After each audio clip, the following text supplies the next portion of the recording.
Welcome to my YouTube channel easy રસોઈ diaries.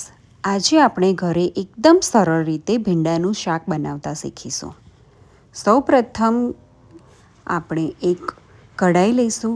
એમાં આશરે 3 ટેબલસ્પૂન જેટલું તેલ ઉમેરીશું. તેલ સરખી રીતે ગરમ થઈ જાય એ બાદ આપણે તેમાં રાઈ ઉમેરીશું. રાઈ સરખી રીતે ફૂટવા લાગે એ પછી આપણે એમાં 1 ટેબલસ્પૂન જેટલું જીરું ઉમેરીશું.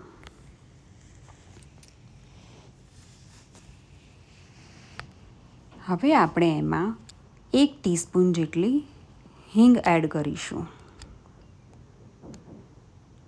જો આપણે લસણ ખાતા હોઈએ તો 1 ટેબલસ્પૂન જેટલું ખાંડેલું લસણ ઉમેરીશું.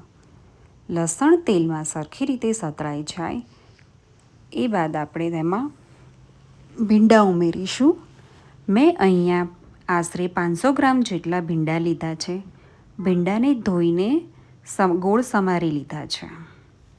ભીંડાને કઢાઈમાં ઉમેર્યા બાદ આપણે બધા મસાલા ઉમેરીશું.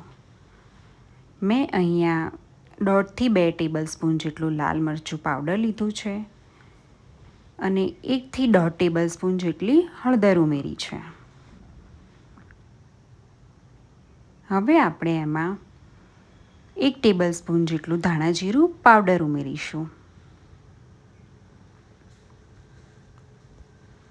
આપણે આપણા સ્વાદ અનુસાર હવે મીઠું ઉમેરીશું.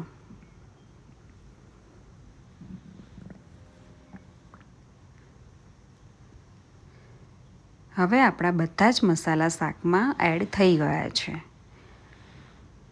હવે આપણે બધા જ મસાલા ભીંડાને ચમચાની મદદથી સરખી રીતે મિક્સ કરી દઈશું.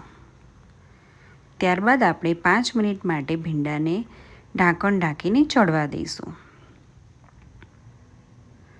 ફરીથી આપણે 2 થી 3 મિનિટ માટે ઢાંકણ ઢાંકીને શાકને આપણે ચડવા દઈશું.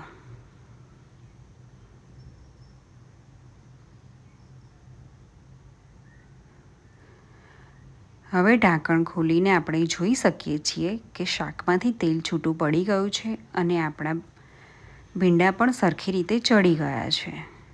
તો આપણું ગરમા ગરમ ભીંડાનું શાક રેડી છે. જો આપને મારી રેસીપી ગમી હોય તો લાઈક, શેર અને સબસ્ક્રાઈબ કરવાનું ભૂલતા નહીં. Thank you.